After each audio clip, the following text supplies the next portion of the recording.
tadi malam sudah kita proses sepuh. Cakep. Untuk yang atas kita jadi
sudah selesai, tinggal gagangnya kita pernis dan kita jemur.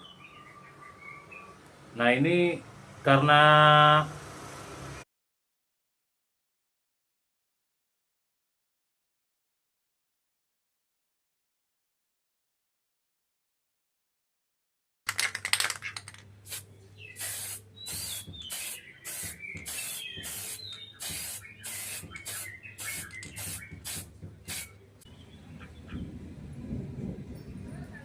alhamdulillah sudah jadi untuk pisau dapurnya, tinggal blank.